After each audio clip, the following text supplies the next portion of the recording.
Hello guys! Hello Earth Signs, Virgo, Capricorn, and Taurus. Welcome dito sa aking channel, Kapalaran 888. Earth Signs, alamin natin kung anong messages, vibration, gabay, energy para sa lahat ng Earth Signs to. So, paki-comment sa comment section if you're resonated. Okay. Earth Signs, Virgo, Capricorn, and Taurus. Walk away, travel, daughter. Okay. Ikaw ba ay may anak na babae? Kasi kung ikaw ay may anak na babae, ang sinasabi ng baraha mo dito is yung sagot daw sa mga tanong mo ay involve ang anak mong babae. If may anak ka. Ano ba yung mga tanong mo? Next is travel. Isang upcoming trip or travel na pwedeng magdala ng pagbabago sa buhay mo in a positive ways. Wow! So, comment down below if may mga travel kayong gagawin bago matapos ang taon or bago matapos yung first half ng 2024. Comment down below. Walk away. So, if ever man may mga unhealthy habits ka, unhealthy relationship, actions, lifestyle, pero nakikita ko siya dito parang lifestyle to. Sobrang pagpapagod, sobrang pagpupuyat, sobrang pagkain. Mga unhealthy habits, may bisyo yung iba. Dito sinasabi na kailangan nating mag-walk away. Alis na tayo, umalis na tayo sa unhealthy situation para ma-enjoy natin yung mga bagong pinto na magbubukas para sa atin. Okay? So, yun.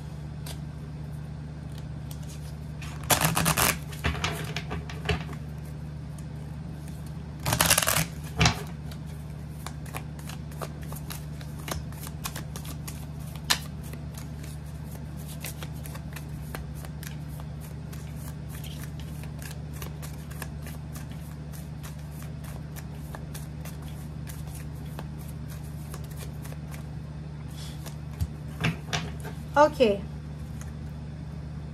Nakikita ko sir dito na posibleng ay mag-offer sa'yo ng relationship or kasal. If you are single or if you're married or kung ano man tong status mo sa buhay, be careful. Okay? Kailangan mo mag-ingat. Like for example, may mag-offer sa'yo ng kasal. Mag-iingat kayo dahil posibleng ano yan hindi yan totoo. Na pwede yan na makasakit sa'yo, pwede kang ma-disappoint or pwedeng panluloko lang yan. Okay? So, kung makikita mo dito, if ever man na may nanliligaw sa'yo, babae ka man or lalaki, isipin mo muna ng mabuti yung decision making mo. Isipin mo muna ng mabuti kung tama ba itong ginagawa ko or kung ano pa man. Okay? Dito sa number 10 na to, sinasabi na mag-iingat tayo sa mga commitments na pakikipag-commit ito, okay? Lalo na kung magbabiyahe ka, ingat ka sa strangers kasi may travel dito So, if ever man nasa loob ka ng eroplano, ng bus, or ng kung ano man na transportation, be careful. Be careful dahil pwede kang manakawan, pwede kang maloko, ma-scam, or emotionally pwede kang masaktan. Okay? Nakikita din natin if you're married or in a relationship or may mga commitment na kayo, pwedeng magkaroon ng hindi inaasahang paghiwalay or pwedeng mga pag-aaway na mauuwi sa paghiwalay. Okay?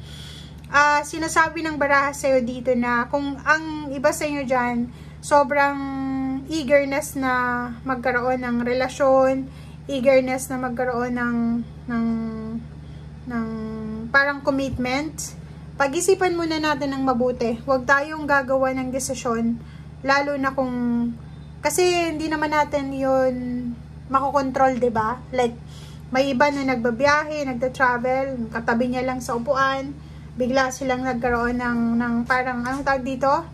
Ng pareho yung nararamdaman nila, bigla silang nakapag-decide na magsama pagbaba nila ng eroplano or ano pa man. So, nakikita natin dito na be careful tayo. Okay? Be careful tayo sa mga actions natin simula sa araw na ito.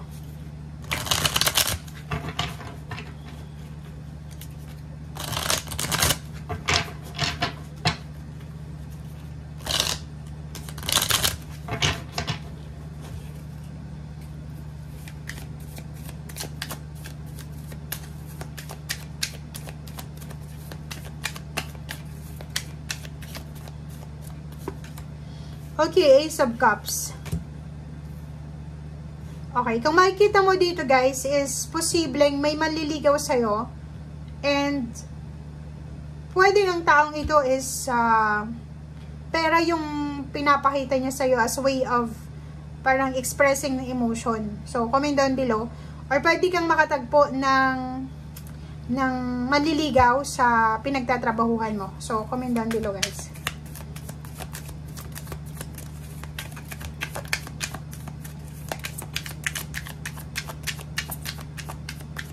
Yung iba din sa inyo, if you're looking for a job, sinasabi ng baraha sa'yo dito na huwag tayong masyadong mapili sa mga trabaho na ino-offer sa atin ng universe.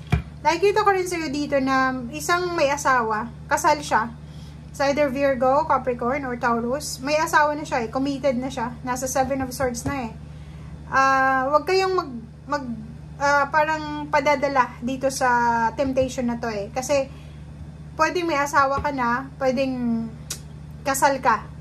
And then, may isang tao dito mag-o-offer sa'yo ng money or stability. 'Di ba? Sa loob ng trabaho yan. Tingnan mo. Or pwedeng o-offeran ka ng trabaho, may trabaho ka na sa ngayon, so masisira yung reputasyon mo. Okay?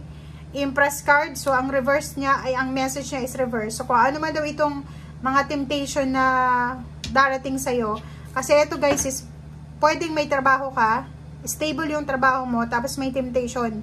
May kakilala ka na sasabihin sa'yo, pasok ka doon sa pinagtatrabuhan ko. So, lilipat ka. Pwedeng masira yung reputasyon mo doon. Pwedeng may mga contract ito na mabibreach mo siya. And relationship, ganun din. May asawa ka, may karelasyon, may papasok na bagong individual, mag-o-offer ng love with money, or kung ano pa, may stability. Pero ang posibleng result nito is Empress na reverse. Ano yung ibig sabihin niya? Walang abundance, problema. Problema ang posibleng maging hantungan nito or endings. And worst pa, kung babae ka, pwede kang mabuntis, and then hindi mo kilala itong maliligaw, may asawa pala, or kung ikaw ay single, kawawa ka. Okay? Sa Queen of Swords, mag-iingat tayo. Mag-iingat tayo. Focus ka ngayon eh. Yun yung kailangan mo sa ngayon is mag-focus ka sa kung ano itong ino-offer sa'yo ng universe. Kasi ino-offer to, minsan ang offer na to is mga temptation lang yan. The Moon card, kung ayaw mong magkaroon ng problema sa future, sa mga susunod na taon, ngayon pa lang is maging matalino ka na. Okay? So, Wheel of Fortune, sinasabi ng baraha, kung gusto mo ng pagbabago, gusto mo ng progress, gusto mo ng achievements, or yung parang masasabi natin na wala kang matapakan na ibang tao, or wala kang masaktan, para makuha mo yung victory and success, yung pagbabago, make sure na yung decision making mo sa ngayon is based sa tama. Okay? Kasi itong 6 of Wands na to is parang nangyari na to siguro sa nakaraan, siguro dati, under temptation ka din, under attack of temptation, mapatrabaho or emotional, and then nasira yung relationship mo. So, ngayon ay parang bumabalik ulit ang temptation na to. So, kung gusto mo daw na wag nang bumalik sa dati yung buhay mo, mapa-emotional man or financial, labanan natin ang tuksong ito. Okay? So, yun ang nakikita natin dito guys. Maraming salamat. Bye!